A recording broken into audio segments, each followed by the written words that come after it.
What's up, traders? Anthony Crudele here, and thank you for tuning in to the Futures Radio Show podcast. We are live on Periscope and YouTube. If you're on YouTube and you're enjoying the podcast, click that subscribe button and give us a thumbs up. Thank you so much for joining us today. I'm excited for this interview today, and I've been waiting for a while to have this interview because I wanted to read the book, and the book is called The Mental Game of Trading, and it's with Jared Tendler. It's an excellent book. I highly recommend you traders out there go and get this book. I loved it. And you guys all know I love to talk about psychology. And today we're going to talk a lot about that. The topics we're going to talk about today are poker compared to trading, mapping your pattern, things can get worse before they get better, burnout, bloated brain, fear and tilt. Fear and tilt. I think we're probably going to start with that today. Confidence, discipline, and then when life bleeds into trading. All things we can relate to as traders. So I'm really excited to have Jared on the show today. Futures Radio Show is sponsored by CME Group and Micro Treasury Futures. They're coming to CME on August 16th. Learn more at activetrader.cmegroup.com. Futures Radio Show is also sponsored by Trading Technologies, TradeStation, and FTSE Russell. The Russell 2000 is a key benchmark for small cap U.S. stocks. To learn more about FTSE Russell and their products, please visit FTSERussell.com. We'll be right back with Jared. Replace your exchange with TradeStation Crypto. Dealing with multiple exchanges is complicated and it takes time, except with TradeStation Crypto. Because we are not an exchange. We are a broker. You have access to multiple pools of liquidity, all in one platform, in one account, one way. Trade crypto your way. Plus, earn interest on your eligible cryptocurrencies. Get started in one click. Jared, what's going on, my man? DELI, what's up, man? How are you? I'm doing great. Thank you so much for joining me today on this FOMC, and thank you to all the traders out there joining us on an FOMC day. And I actually want to kind of start off talking about that and why I'm actually doing this on an FOMC day. Going back in my career, this was a day that I marked off on my calendar, and this was probably one of the days I traded the most over the course of my career. I just made sure I never missed it. Same with unemployment. That was the same way for a lot of years. And I would say over the last several years, I just stopped trading these days because I found myself overreacting to the overreaction. And Ira Harris and I talked about this, and I said day one is the overreaction, day two is the reaction to day one, and day three is what you really find out what the Fed did, if it had any impact on the market. And your whole book is about getting to know yourself, dealing with all these things that we deal with as traders. And one of the things I know is because this has not been a good day historically for me, I took it off. I want to be working on the mental side of things on a day like today. Perfect timing. Yeah, perfect timing. So the book is great. I read it. Thank you so much for sending it to me. Traders, this is the book. It's excellent. And I'm going to focus a lot on the final chapter. I think it was chapter 10. I thought it was great. A lot of the parts of the book resonated with me. I learned some things. And the first part I want to talk about really is fear and tilt. Because to me, I use fear as my greatest motivator. And I know the way you talk about fear in the book is a little bit different than the way that I use it. And I think I've kind of just sectioned off my thinking to use this as a motivational tool. Fear to me, I'm feared to be broke again, right? Because I've had money in my account and I've blown it all up. I'm feared not to be able to be in business. A lot of the things I fear are my motivation because I use them as drivers. Like I said, just purely as motivation. Talk to us about just what we all deal with with fear as traders. Well, I mean, we got to look at emotion more holistically and say you need emotion to drive your decision making, to drive you towards your goals. I saw the Jordan shirt behind you. He was a master of being able to control his emotions, and for him, anger was his big motivator, right? So we look at the best of the best. They have a mastery of their emotions to be able to kind of find the right formula to produce the best outcomes for them. So for you to use fear in that way, I think is common. And where I would question, not necessarily for you, but for other traders, is that driver limiting you in some way? Is it affecting your decision making in some way? And if the answer is no, and it's only additive, giving you the right motivation, giving you the right kind of clarity and focus when it comes to execution, then it's not a problem. It's actually helping you, right? We can look at this like kind of upside down U curve. It's called the Yerkes-Dodson law. It basically defines this relationship between performance and emotion. And if your emotion is too low, you suck. If your emotions are too overactive, you suck equally too. We're looking for this right formula right at the top where you have this right balance, and you've kind of found that for you. So many people say you need to learn how to trade without any emotion. Obviously, you and I both agree that's just a bunch of nonsense, right? And people that say that they can do that, I just find it, it's just, I don't want to get into that, but called denial. Yeah, exactly. And but I'm going to go what? And I'm going to say this. I was somebody who felt that I was trying to achieve that until I finally embraced the fact that I could use my emotions as an edge, and fear was one of them. Yeah. I really looked at fear and said, look, how many times are you going to do this to yourself? How many times are you through? I mean, that's what these are the discussions I'd have with myself in the mirror. Are you done? Are you done blowing up this money? Are you done making these mistakes you keep making over and over again? And that's when you get on tilt too. I think that, to me, fear and tilt, they're so intertwined, at least in my mind and my trading, because I would look at the mistakes I made and the fear of making them again. And then when I would make them again is when I would go on tilt, right? I mean, They kind of just like fed each other.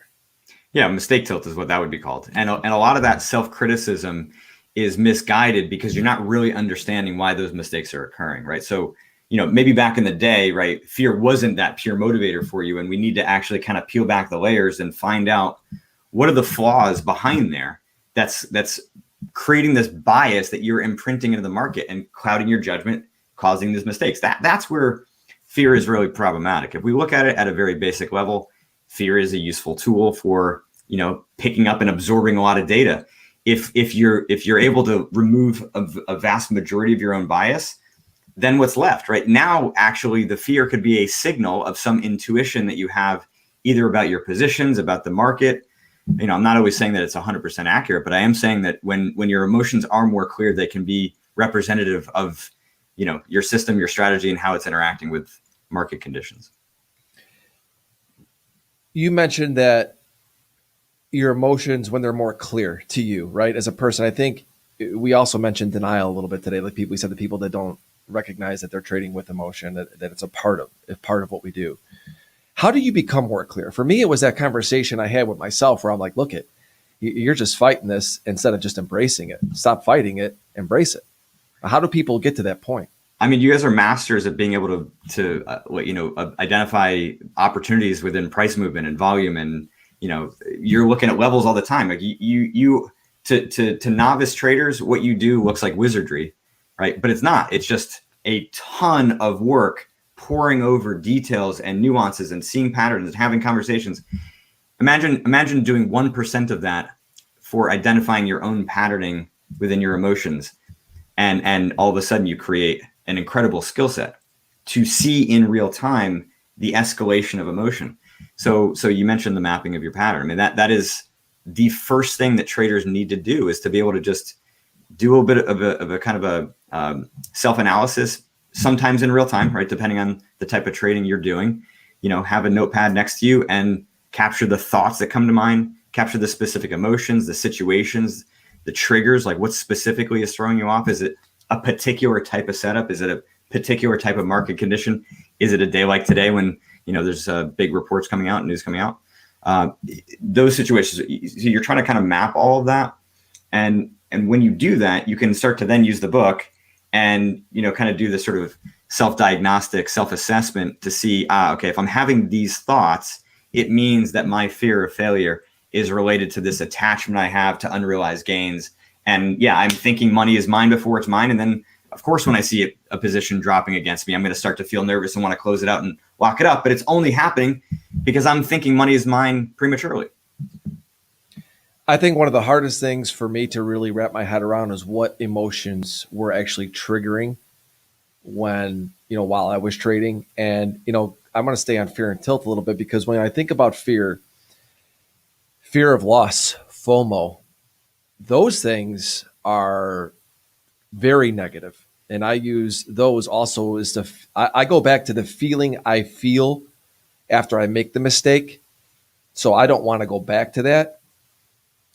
Like today with the FOMC day, it was hard for me not to trade this day. I have FOMO. You're like, it could be really busy. I could make a lot of money, and that's what you think. And I went back and looked at my stats, and every time it was these busy FOMC days, I'm getting my butt kicked. And it's like, well, why? And it's because I just think also I was in such a different mindset going into this day than I was in other days. I wasn't as calm. I wasn't relaxed. There's just so many things that, fear is, I think it branches off into so many different ways. And I just, I think when, getting to the point where I just harnessed one side of it, and it kind of, I don't want to say it insulated me, but it was able to, like, as things were happening, I was able to just make better decisions in those moments. You're like, hey man, you know how you feel here, step back, or just do these certain things and implement things. How do people go about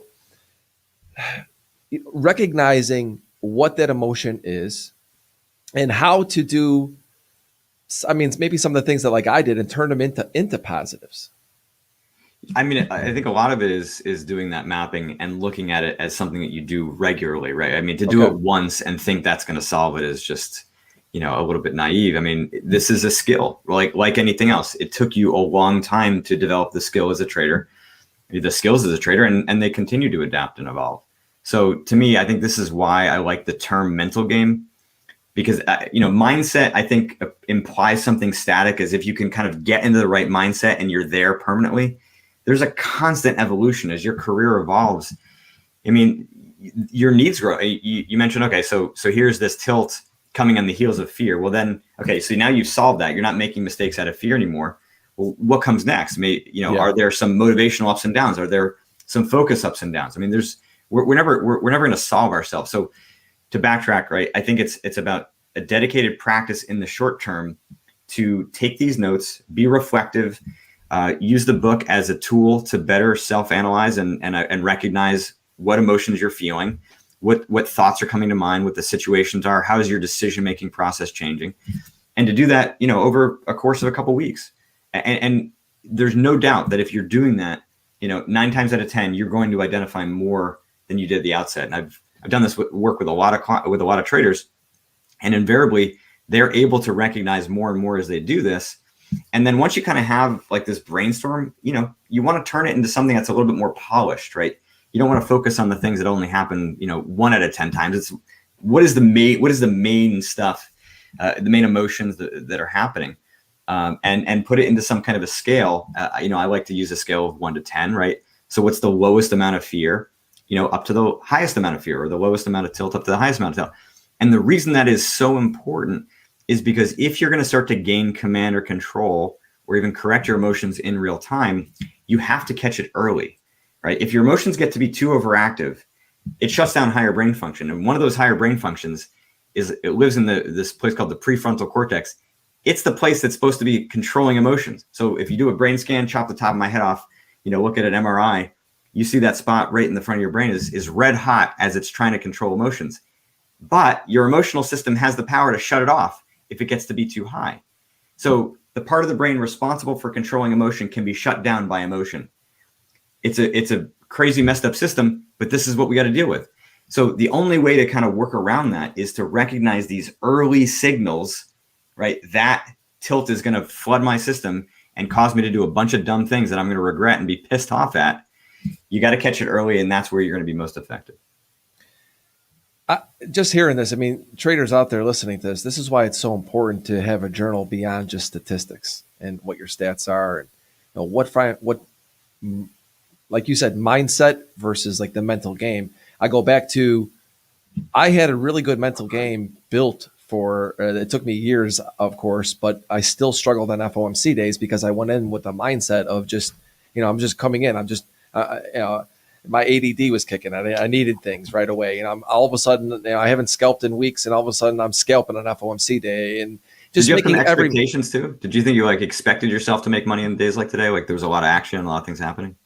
Yeah, and it's, yes, My expectations are that I'm always going to make money because, I come in with that. I'm very positive in my thinking, but I don't set the expectation as to how much. I come in and expect to just do good is the way I feel. And obviously I want to make money. But I think on the FOMC days, the biggest issue I've had is just like this, almost like this nervousness, of where you're coming in, here's this meeting, and it's like you're sitting there and you're ready to do it versus like my normal routine and also my normal time that I would be trading. I'm normally, especially when I was day trading exclusively, the morning was the best trade for me. I stunk in the afternoons most of the time. I really was never a great afternoon trader. Majority of my money was made in the morning. So then I get to the afternoon, it's after lunch. I just coming in there and I'm off. Yeah, I mean, it's possible your nervousness was a signal to you that it just wasn't the right time period, and that you weren't, your strategy wasn't maybe as locked up for that kind of a day. I mean, I talk about this in the fear chapter, right? And there's two examples I give of traders, one with FOMO, one with just a generalized fear. He thought it was a fear of losing. Neither of them had it, right? They both realized that the fear was just a signal that they sucked in a couple places, right? One was a relatively new trader, 2 to 3 years in, very discretionary and having a lot of hesitation and second guessing kind of at the moment of entry. And when the light bulb kind of clicked for him when I said, no, right now trading is 10% mental and 90% technical, right? You need to do the work to actually systematize even some of your discretionary decisions. The fear went away. Second guy was FOMO. It was, he was able to kind of like see the right spot, but needed to actually zoom in because his stops were so tight that he was getting stopped out of these positions because he wasn't actually able to kind of see the market turn in the way that he wanted to. Change that tactic and the fear went away. So again, I think in your case, right, we have to make a distinction between fear or anger that is coming because of our own biases, our flaws, illusions that we have, wishes that we have. I mean, I'll talk about expectations in a sec, and how those imprint in the market versus our own sensory system, right? Reacting to what's happening with our strategy and our system with the market. That's no different than feeling, like your hand getting pricked, with a pin or a rubber mallet to your knee. That we need our sensory system. Our emotions can be like that too. Distinction of emotions. It's just so important. You've worked with a lot of traders. What is the most common issue you see that traders have? It's kind of strange to say, but like a faulty perception of what the problem is. I think a lot of them, they look at the situations like what we're talking about here, and they think that emotion is the problem. So that's one. Two, they don't understand the mechanisms within the mind, within the brain to shut down, higher brain function, or how the emotions shut down higher brain function. They think sometimes the problem is them. They use the term self-sabotage, which to me is a garbage term. It implies some degree of control. You do not have control of this stuff. That's the point, right? You're not self-sabotaging. You're not consciously messing up here, right? And so the faulty reasoning here is we need to isolate the underlying flaws, illusions, biases, etc., because they are the real problem. The emotions are just the signal, right? They're the signal of that layer of problems. We could use it as a symptom, right? You go to the doctor, and you tell me you got a fever, right? The fever is not the problem. The fever is the symptom. The fever is the signal that you need to look closer here. So, when we were talking about earlier, like what do traders need to do to be able to, self-analyze this stuff? It's like, use whatever signals come to mind right now. Sometimes it could just be tension in your hand as you recognize there's a death grip on the mouse, or that you're like zoomed into one chart, disregarding the others. Any of those things can be the beginning of mapping that pattern, but you got to, have the interest of looking at it.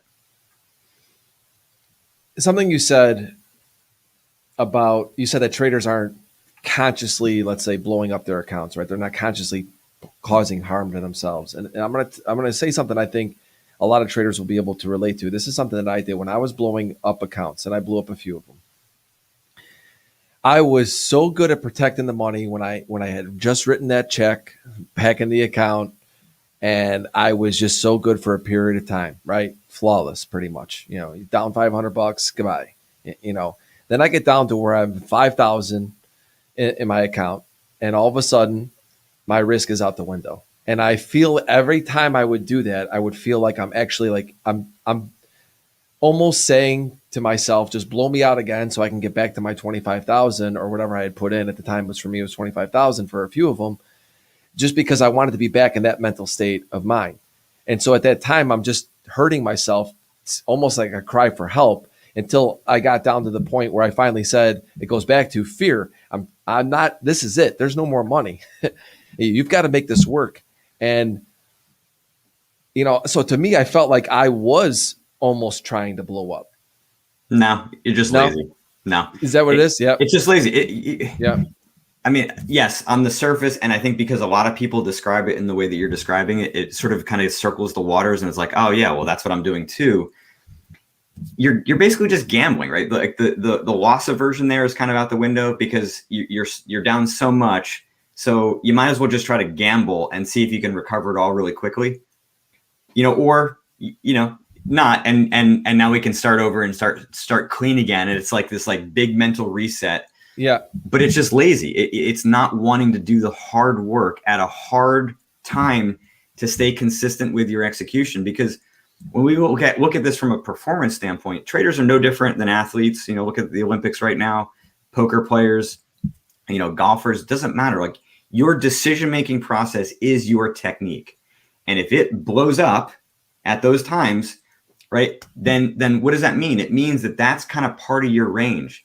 Down the line, right, you're going to have the opportunity to make similarly bad decisions because you haven't figured out how in those high pressure for you situations to make the right decision and actually grind your way back up. You're just looking for a shortcut to make it back. And frankly, a lot of people are looking for that in general. So I just think so many traders I've talked to over the years, we've done the same exact mistakes. So many of them. And that was one of them. Every time we get down to a low amount, all of a sudden the risk is, we're not as good as managing the risk as we were with more money in there, which makes absolutely no sense.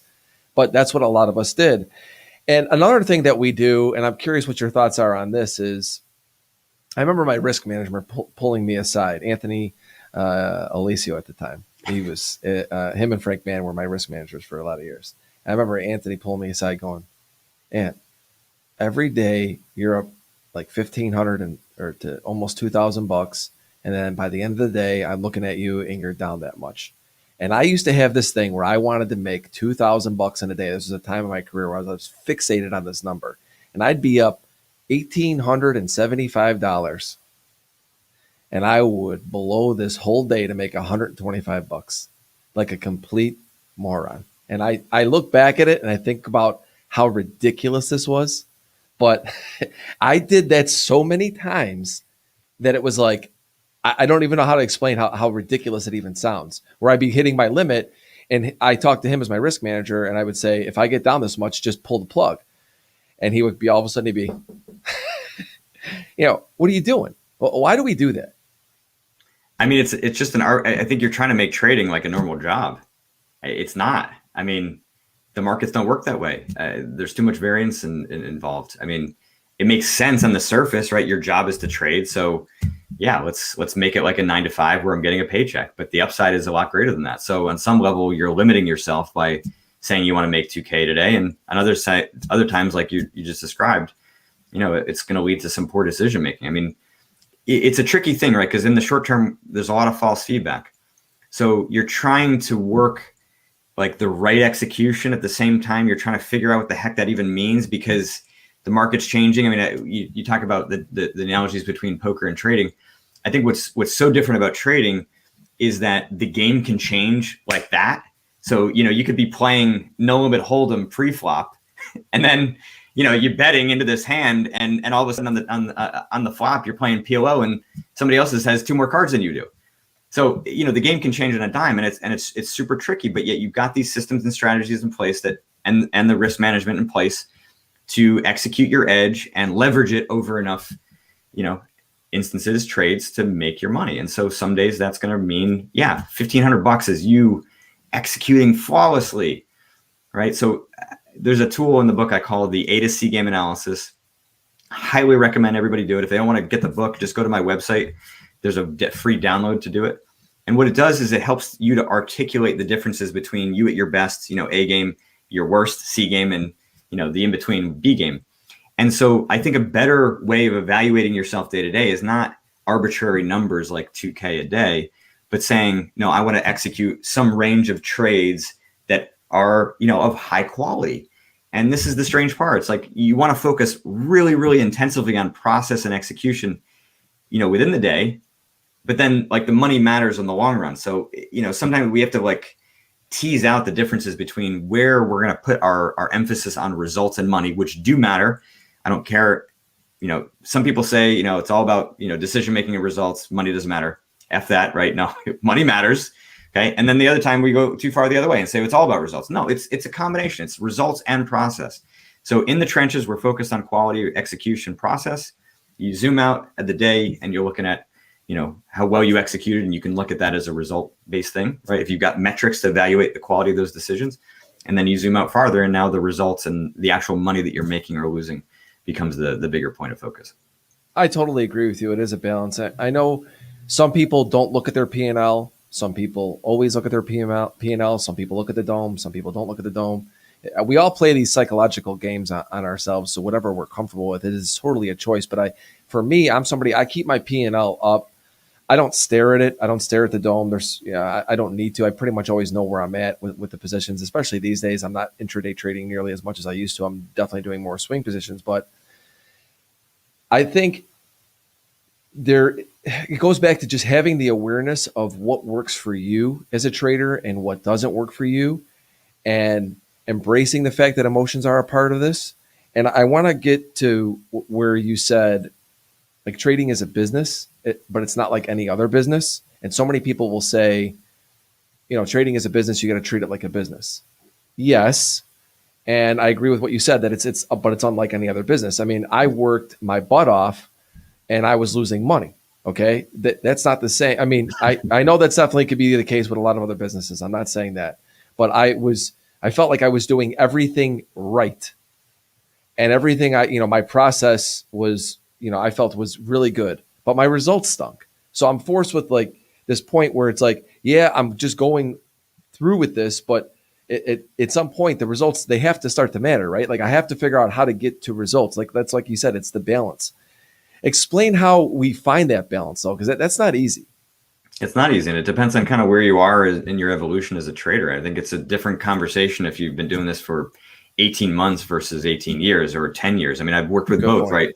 Yeah. Traders that have had, they've done incredibly well. And then, I've had this one guy who, blew up in the financial crisis of 2009, was successful for a decade, and then just couldn't find an edge again, and then had to get another job and has been struggling to kind of climb his way back up, but doing it successfully and finding a new edge. It's like that stuff happens. So yeah, I mean, the balancing act is tricky. I think, in the short term, we got to be a little bit kind of defiant and hold to our longer term trend for ourselves in terms of how much, we're making.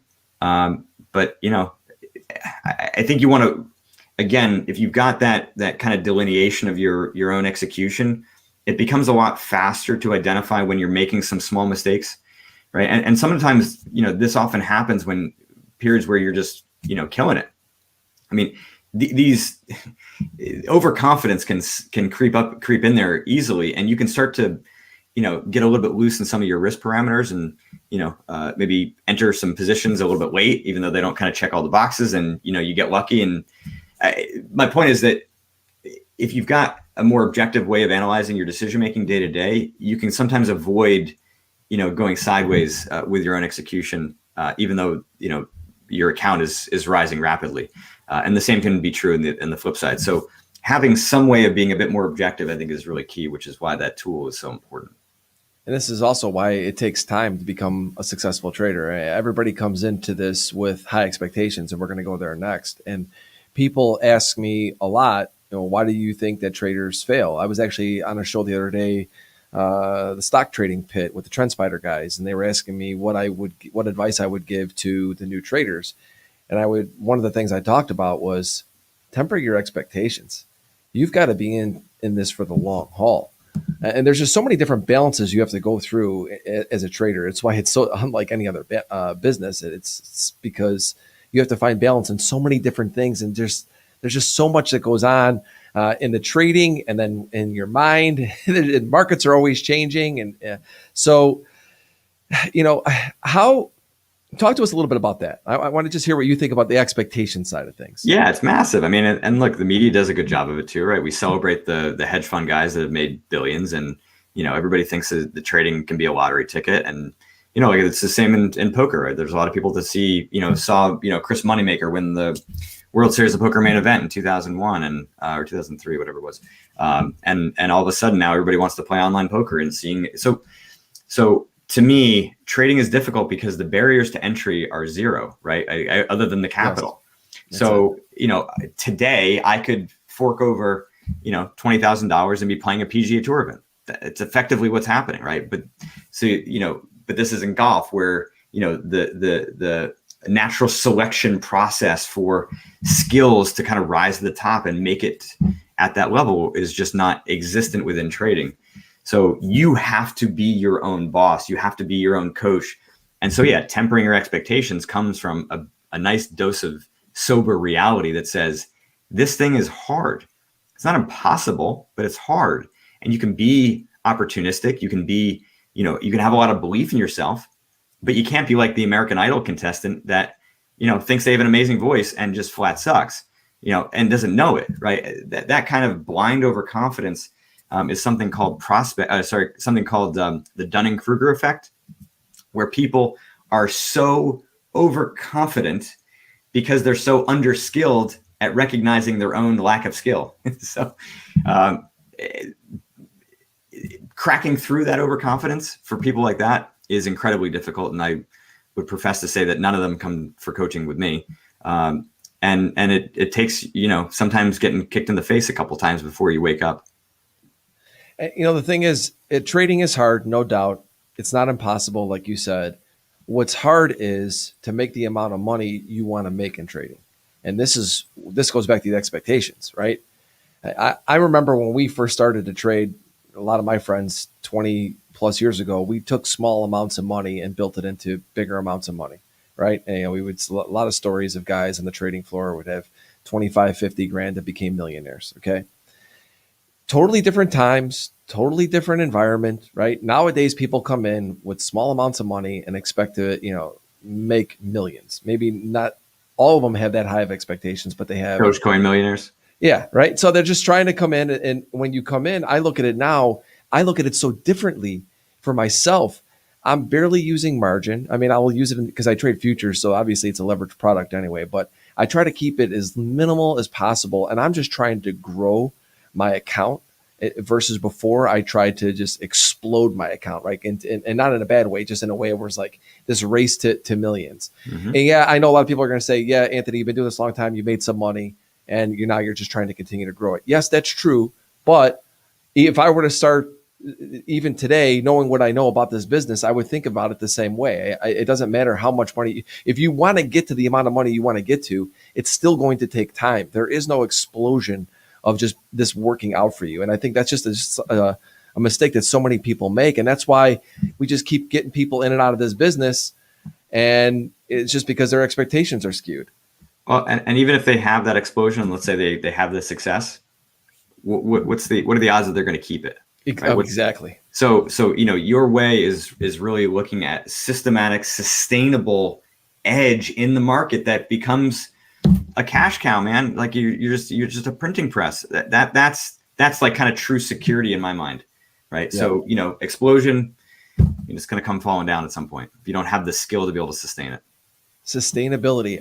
I said this a while ago on a tweet. I said sustaining success was much harder for me than achieving success. Now it depends on how you want to classify success, but my thoughts initially when I wanted to become a successful trader was to be able to do this and not have to work another job, because I was still clerking on the floor, doing other things at night to be able to survive as a trader. The goal was to be able to not have to do that, right? So that to me was success. But then when I got there, that was even harder to sustain it, because I'm like, okay, now I'm used to this lifestyle. Well, now my lifestyle's changed. PEX and I talked about this last week on the show. Anthony Crudele at one point was clipping 500 lots clips in the minis. And then all of a sudden one day, I'm back to trading 5 and 10 lots. And you have to be able to just say, this is who I am today. If you can't admit it, market will keep taking. Yep. Yeah. I mean, I'm a huge fan of dominant dynasties in sports. The Tom Brady's, The best. the Alabama Crimson Tide, UConn women basketball, because I think they're poster people for sustained excellence at the highest level. And I think it's super fascinating to understand what they're doing differently and why they're able to do it. And I'll say that one simple one is they have a ruthless attention to their own weaknesses, not ruthless against them, right? It's not the self-criticism, the damning, hard edge towards them. It's they believe that the ignorance of their own weaknesses to be the greatest threat to their own growth and excellence, right? If they don't know what they're working on, they don't know where their weaknesses are, that's an incredibly threatening place to be for them. So yeah. And a lot of traders, a lot of people are the exact opposite, right? They want to bury their head in the sand. They want to think, it's all roses and fairies and rainbows, and it's not, right? We gotta look at sometimes the crap and the shit and put ourselves in it, be Andy Dufresne, crawl through it, and come out clean on the other side. Well, that's why so many educators on YouTube are constantly doing these commercials. People want to be lied to. I mean, and I'm not saying that to be, crude about this, right? But it's like, I think that a lot of people just want to be told, look, you follow me and you're going to make money. 100%. And it just is just not the case. I've stood next to guys that I knew made millions of dollars, did the same thing they did, and I lost money. What does that tell you? I mean, that's why I look at these things and I go, there's no way you could, I don't know how they get away with claiming the stuff they do. It is what it is. But I just know from actually seeing it. I mean, guys I work for, millionaires, and I'm sitting there going, I cannot believe I can't even pay my seat lease. I can't rent an apartment. So I've been there. So it doesn't work that way, but a lot to discuss. So we're going to take a quick break. And when we come back, everybody, I want to talk about burnout, because that's important, right? And when life bleeds into trading, that's also something I think is extremely important to talk about. Talk a little bit about bloated brain and poker compared to trading. And while we're gone for this real quick break, I want you guys to enjoy these clips that I'm adding now from previous live shows. And we're going to start off with a quick little PEX commercial, we'll call it. Be right back, everybody. I want you to talk to everybody about the different personalities that we saw and how you were able to figure out how PEX became PEX. I was a runner for Rosenthal Collins, and I started in January of '88 after the crash. So the markets were dead. So my father found out that I was driving a truck on the south side and said, you better figure something out. So I did. I didn't want to be a cop, fireman, or a criminal, so I went to the Merc. I didn't have a rich father, a rich uncle. I didn't know anybody. If I was going to have a career down there, and the second that I walked onto the floor, as so many of us have said, that energy was immediately addictive. It was pulsating. I mean, it was amazing. I knew that that's where I wanted to be. I knew also that I had to earn it. Nobody was going to give it to me, and I didn't have the family money or the family connections. My mother had breast cancer surgery. I was at work. I worked hard. I went from struggling, not being able to figure anything out. I couldn't make a nickel. I had $257 left in my trading account. Steve Mendez was the first trader that I wanted to emulate. I earned my shot at trading because he had saw that I was able to take in information and act on it decisively and quickly. Trade the global markets with Trading Technologies. TT is the world's fastest commercially available futures trading platform, now with integrated tools for advanced options trading, cryptocurrencies, and trade surveillance. Learn more at tradingtechnologies.com. All right, everybody, we're back. That was pretty cool, right? Absolutely. Yeah, shout out like that. Shout out to my guy Alex, who's been pulling those clips. Those are really great. And I want to talk about poker compared to trading. I know a lot of people tuned in today to hear about that. I'm not a big poker player. I've played it. I played gin every week. So I do play cards, and I do think that there is a mindset to it that I can compare to trading, but I know gin. I don't play poker that often. I haven't played in years, actually. What are the comparisons? I mean, some of the things I already mentioned, right? The amount of variance that's involved in the short term is unlike most of the things in life. So I think when it comes to people who come to trading, especially if they're, say, north of 30, they tend to have a lot of experience in environments, whether it be academic, athletic, professionally, where they have a lot more control in the short term, and they oftentimes have a lot of difficulty dealing with the short term variance. It's a very, very difficult thing. I think poker and trading, the ability to create an edge when there's a lot of false feedback in the short term, I think is very difficult as well. You think about kind of the incubation, the learning phase for, a lot of professions or a lot of skills. It's a lot easier to scale up. We talked about this a little bit earlier, right? How do you develop an edge when, you're one day killing it, the next day getting killed? And kind of finding that is difficult, especially if you're on your own, independent, trying to make sense of the myriad of, kind of advice that's out there. And, some of it is good, like yours, and some of it is snaky, like many others. So, you kind of have to become sophisticated in your ability to kind of find the right people to learn from. And, poker's no different in that regard. I think the necessity to have your emotions and mental game kind of in order is perhaps greater than it is in other sports. It's not to say that it doesn't matter. Obviously it does, especially, as you hear more and more athletes talking about mental health and the importance of it. But, there's only your brain, right? I mean, as a golfer, right, I can get new equipment. I can find better training.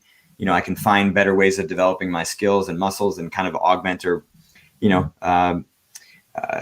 deal with, my own performance. You don't have that in trading or poker. I mean, you got it your own self. I mean, I see the point here about dealing with incomplete information. Yeah, that's 100% true. I mean, that's the false feedback in the short term, right? The uncertainty is very, very high. So both traders and poker players are experts in dealing with uncertainty and kind of navigating their way through it. I could totally see that. And I've noticed over the years, a lot of people that I talk to, we've gotten a lot of people that have come from the poker world into the trading world. Annie Duke, she's been on my show before. It's become a very common occurrence, we'll call it. And I do think that there are many elements that compare the two. What would you say as somebody who's obviously, I want to grow the futures industry, and you've got a poker audience as well. What would you say to the poker players out there coming to trading? What skills that they should bring, and what skills or things that they're from poker that they shouldn't? There's a lot of lazy poker players out there. So yeah, there's a degree of sophistication, I think, in the trading world that has to kind of level up there, and a degree of discipline. And I've talked about this both with traders. I'm not saying that they're immune to it either, but where there's a necessity to kind of understand that discipline is the thing that kind of sets you free, right? Like that, a lot of people go to poker because they like the freedom. They want the ability to be their own boss. And obviously that, can be very true in trading as well, but you kind of have to earn it, and then sustain it. You got to have the discipline to create the kind of work ethic that's required to level up your skill set. So we'll leave a little bit of the laziness behind, but certainly, the ability to risk manage, the ability to manage a bankroll, right? So in poker, it's called a bankroll. Obviously, we're talking about account balances here. But position size is really important as a trader, making bets of 0.5% to 1% of your account at any given time, maybe making some bigger bets if you really sense it, but you're not betting half your bankroll, half your account on a position, right? You're betting like a lot of poker players do. And so, there's something called big blinds, or buy-ins, is kind of typically the metric. So if you're playing a cash game that's, for $5, $10, usually you're buying to that game is going to be $1,000, and to be properly rolled for that game in the long run, you need about 100 buy-ins, right? Or about 100 grand to play that game, right? To play for $1,000 at a time, you need 100 grand behind you to be able to tolerate the variance. So, that kind of decision-making within your bankroll and the risk management is very much, kind of equal.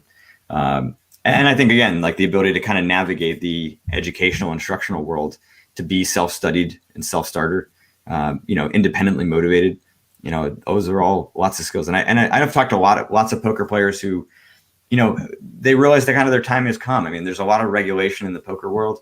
I'd say one of the biggest and coolest things about trading is in terms of scale. I mean, maybe it's 100 times the size, but that also comes with a lot more opportunity and ability to kind of make it your own. There's so many different ways and different styles of trading and different markets to trade and things to trade and ways you could trade them, that the variety is much greater than in poker. So in some respects that can be a little bit daunting early on, but it does give you the way to kind of navigate and find your way through to something that could be really, really, right for your skill set and the way that you see the world of the markets. Normally I take questions at the end, but I was reading this. I like this comment that Patrick just put out. He said, in my opinion, poker is a little easier. Figuring card odds is easier than figuring market direction. Aside from the bluffing, one can make money just playing odds. I mean, just talk, what do you think about that? I don't know that that's true. I mean, I think the only reason it would be true, it would be because there's a fixed number of cards, right? We know what we're dealing with 52 cards. There's not a fixed number of variables in the market. So for that reason, the ability to kind of calculate risk is more challenging. But I think, poker is a lot more than just bluffing these days, right? There's a lot of solvers that have gotten involved in this game theory optimal type strategies that are getting merging. And they are, I think, similar to what's happening with trading, where you've got, I think some of the best traders out there right now are really using kind of some algo type operations and software to help them kind of guide their decision making, but they remain really intuitive and really, kind of capable of like kind of this blend, as a poker player would say, it's this perfect blend of GTO and exploitative strategies. In trading, it would be this perfect blend of, kind of algo and intuition. Rob just put up something here too. He said in poker, when you move up in stakes, the players get better and don't make mistakes. In trading, moving up in contracts, the market does the same thing, only your mental state changes. Absolutely true. Yeah. I mean, unless you're an institutional trader that's moving the market. Yeah. And a lot of good questions and comments coming in. So I want to talk about a couple more things before we get to the questions. Burnout. This is something that's not talked about enough. I hold myself accountable for that as well. I think more traders need to talk about this. Most people know my health issues over the years. I had a heart attack at 36, and I was obviously burned out. I didn't have any physical issues with me at the time. A lot of my heart attack was from mental. I did have some physical, which I felt that the mind is what hurt my body. I was pretty healthy, and it was just one of those things where I just totally just hit a wall and burnt out. I mean, Tom Canfield, a great friend of mine, been on the show a bunch of times. Canny, he had a heart attack. I know a lot of traders that have had our heart attacks or even worse, and we just burn out. We put ourselves, we're just like this, boom, go. A lot of us are just built like that. When I have something on my mind, I'm better at this now, but I just can't get away from it. I have to figure it out, right? That's who I am. How do we control ourselves from burning out? Like I said earlier, right, recognizing the subtle signals of it helps you to recognize it before it gets to be too bad, right? And I think, it can be easily kind of covered over with coffee and working out and some drinking at the end of the day and, whatever you got to do to kind of blow off that steam.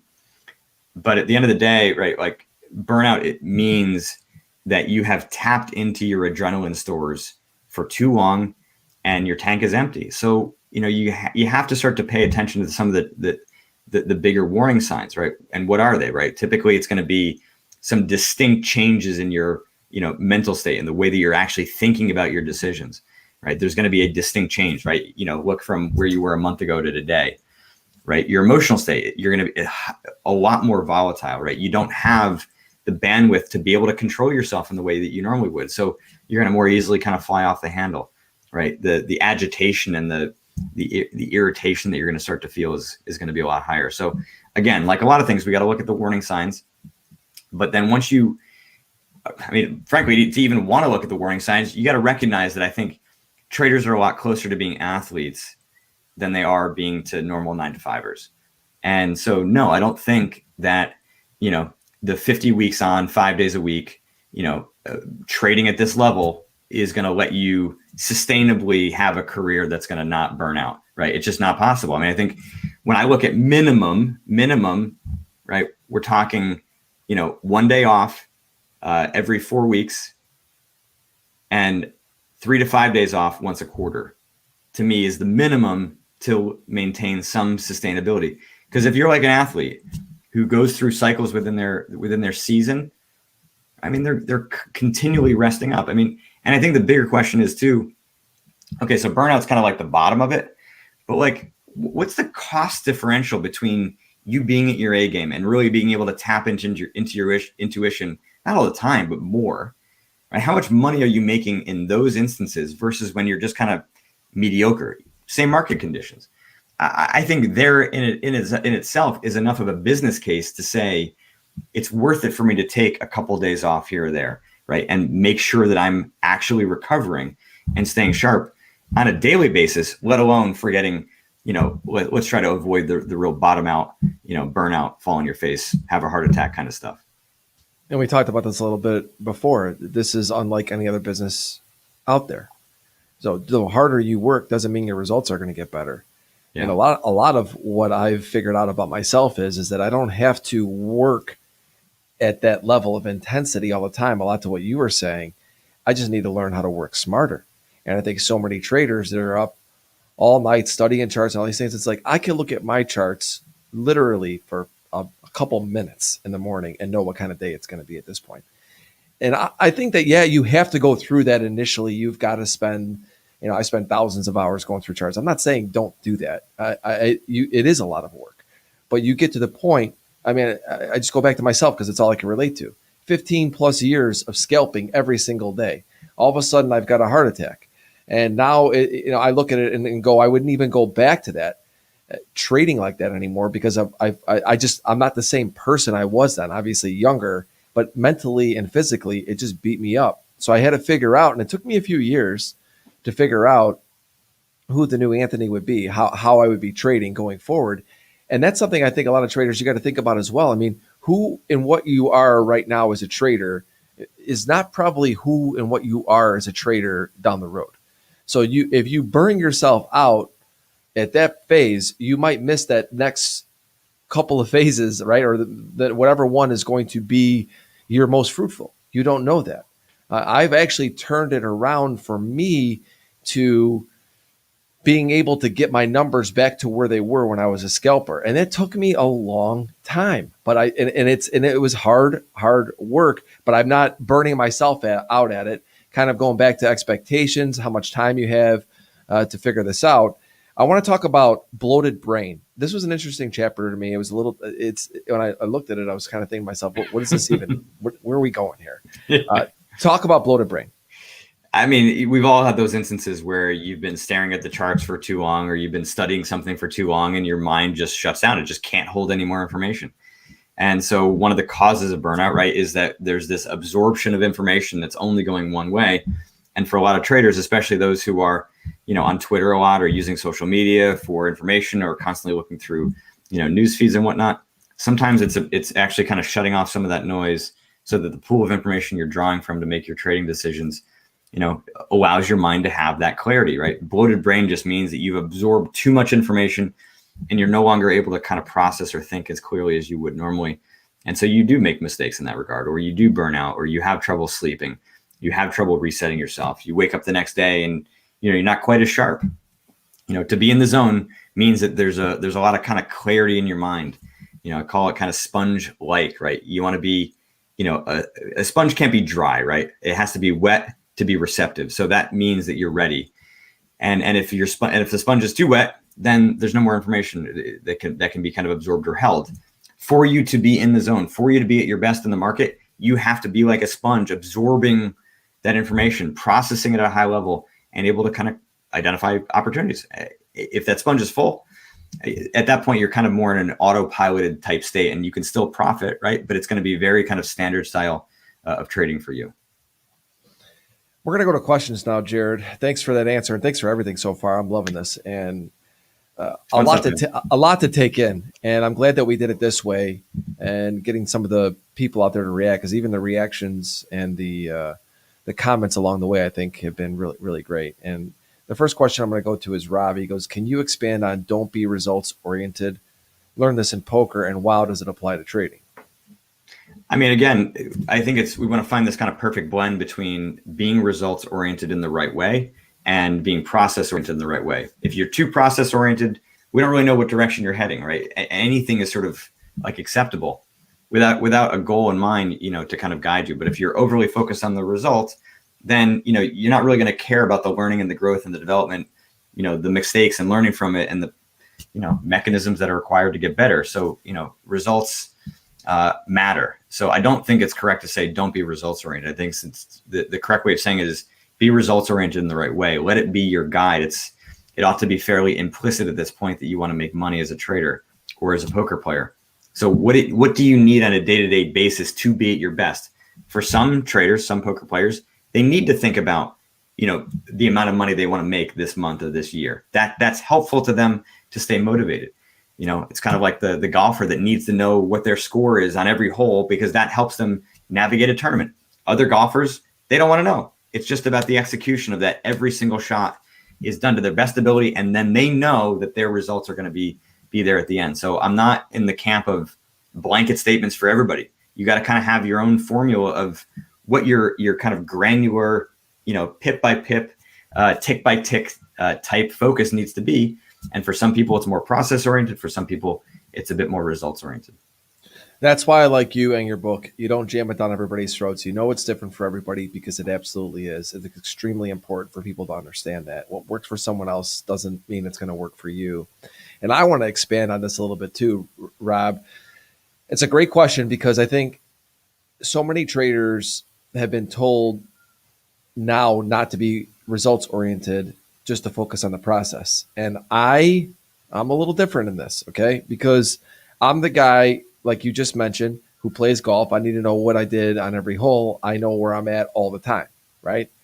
I'm double bogey, birdie, got one back there. I'm 3 over for the day. I think that way, and I am somebody who builds on momentum when I know I'm doing good. And when I'm not doing good, I try to rein it in really quick. So when I look at trading, I am very much focused on how my results have been, because I stay very much in tune with the feedback that the market's giving me on how I'm trading. And if I'm doing good, I press. And that's how I've made most of my money. I'll go back and look at the best days I've had, the best weeks, best months, is because those months, things were working and I hammered them. Sometimes it blew up in my face, but I've gotten to the point where I recognize those moments. So I wouldn't know that without knowing some of my results. So it's extremely important for me to know that. I just want to say that, and this goes back to, you, Jared, saying that, it's not a blanket statement. I need to kind of know that. And I'm really much on top of it. I know some traders that don't even look at their statements on a day-to-day basis, or, they look at them only on a monthly basis, and that's fine, but I'm not built that way. I'm different. Yeah, 100%. There is so much diversity in trading in that regard. So yeah, no blanket statements here. Understand what works for you. Alberto is asking, as a part-time trader, should my focus be different? I obviously assuming from a full-time trader. Yeah, it's going to require a lot more kind of agile, working in small spaces, because you're competing with full-time traders, and so. Again, what is it going to take for you to kind of make that transition? If we're talking about bloated brain here, which is maybe not the primary thing for you, Alberto, but I think it's an important one, which is, sometimes your focus can be compromised by the things that we were thinking about before. This is something that researchers call attentional residue, right? So if you've, coming from work or coming from social gatherings, you've got a bunch of things kind of on your mind and you go to trade, right? That is going to limit the amount of focus that you have for the markets, right? So that sponge is kind of full already. So I think it's really important to have some kind of process where you're like cooling down from your day-to-day job, right? And then warming up for trading. So it gives you a chance to kind of put all the other stuff away and then get your mind really focused on what is necessary for you to actually have a chance of profiting, when you trade. That transition is really, really important.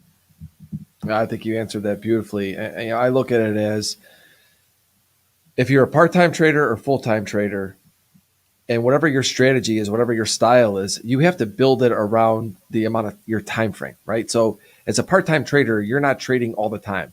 It's still a full-time commitment, even though you're part-time, but you need to now take your time frame.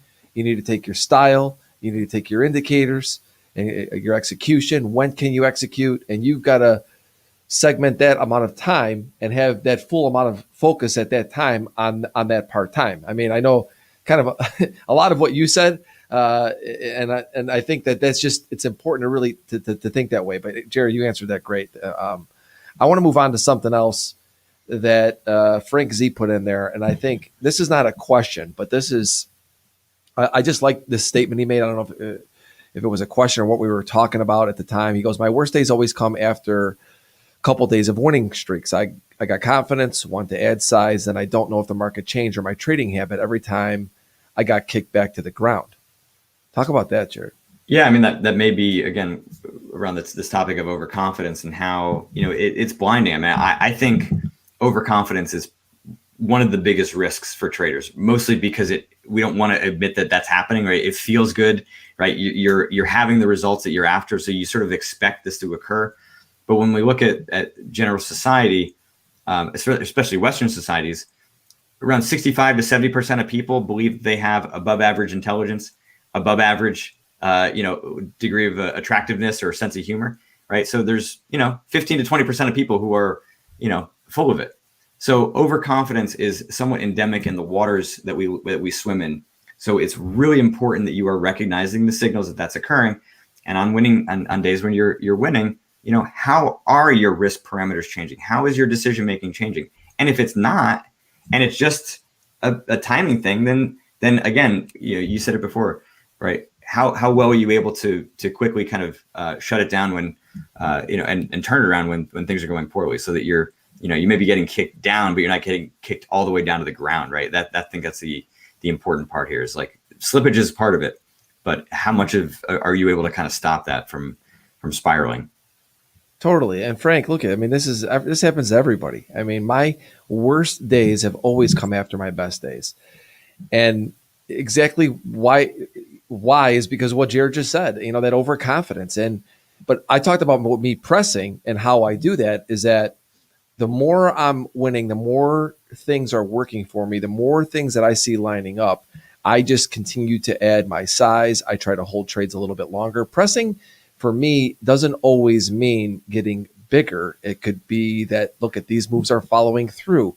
I'm getting into my positions quicker. I'm not scaling in as slow as I was maybe before, because all of a sudden things are working my way right at my levels. Sometimes when your levels are hot, I look at levels as ranges. So sometimes they'll get into my area and I will only get a few on, and all of a sudden it's working. And I look back and go, man, my winning percentage is going up lately. Things are really working on my strategy. So now I'm entering in quicker.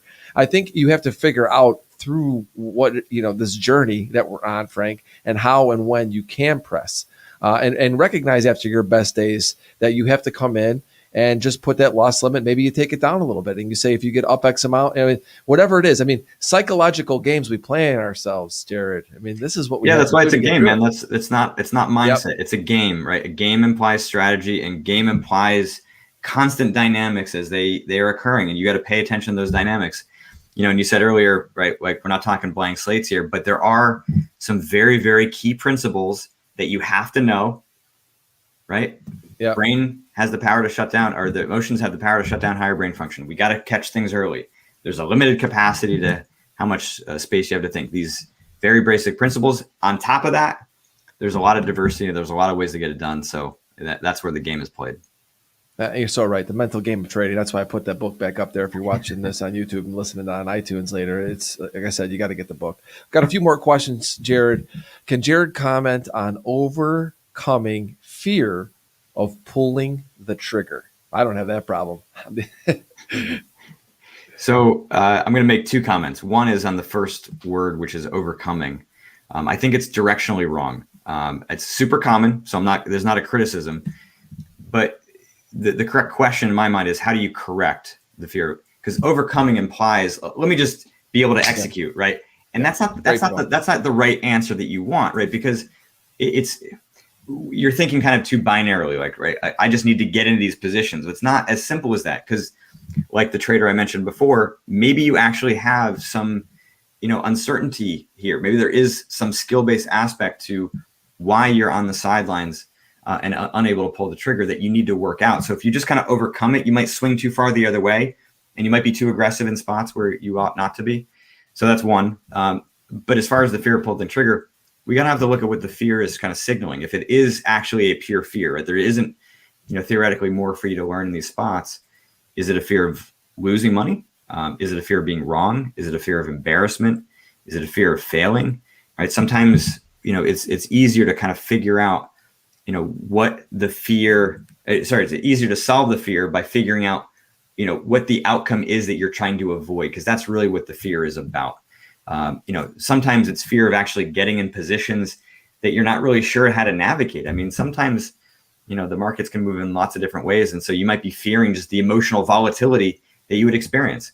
So figure out why you're on the sidelines, and then you can start to work yourself through to solving it by understanding the underlying root cause of that, right? Sometimes it's high expectations. Sometimes there's an illusion of control. In the book, I go through, I think over 30 different of these flaws or illusions or biases or wishes that are really kind of at the core of these problems. I go back to, for me, I made a little joke that said I don't have that issue. I have the exact opposite of that issue. I've needed to correct, that part of my trading, and that all comes down to, in my experience, preparation. Because I go into the day knowing what I'm looking for, and when it gives it to me, I have to do it. One of the most popular tweets I ever put out was, great traders don't force trades, they're forced to trade. So if you've done the right homework, then you should be forced to trade. And there's just no reason you shouldn't. Otherwise, then you don't believe in your homework. And it all leads back to all sorts of other issues for me. Jared, this was great, man. I got to tell you, I'm so glad we were able to do that. The questions and the comments everybody put in today, thank you guys so much. Jared, I'm going to show the book again. Guys, girls, get this book. It's great. The Mental Game of Trading. Jared, where can they find the book? Talk to us about a website, Twitter. Yeah. Books everywhere where you buy books, audiobook, softcover, ebook. You can get more information about me on jaredtendler.com. If you go to the website, there's downloadable worksheets. I actually just released a free intuition ebook that's kind of a companion piece to the mental game of trading.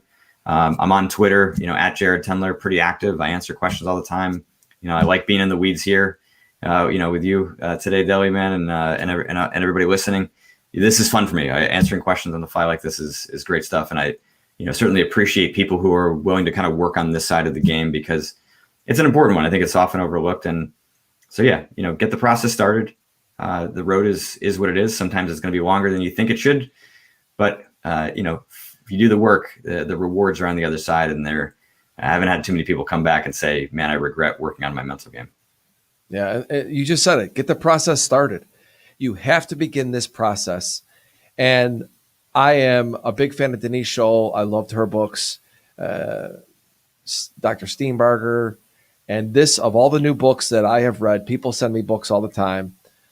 This was one of the best ones that I've read in some time. So kudos to you on this. I think it really does get you to start a process.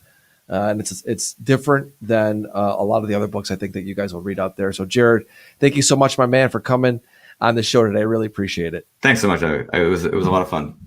All right, traders, if you enjoyed this podcast, please reshare it on Twitter. It's on Periscope as well. The audio will be generated later, so you can catch it on iTunes. Hit the like and subscribe button on YouTube. Next week, we're going to be on noon Eastern on Wednesday with my friend Merritt Black. See you guys next week. Cheers. Thank you for listening to Futures Radio Show. If you enjoyed the show, please leave a 5-star review on iTunes. Never miss an episode. Go to anthonycrudele.com and get on our email list for show notifications and for free content that is exclusively for subscribers. Also on anthonycrudele.com, you will find tons of videos and education on trading futures, options, and crypto. Past performance is not indicative of future results. Opinions expressed are solely my own and my guests, and they do not express the views or opinions of my sponsors. Futures Radio Show is produced by Crudele Productions.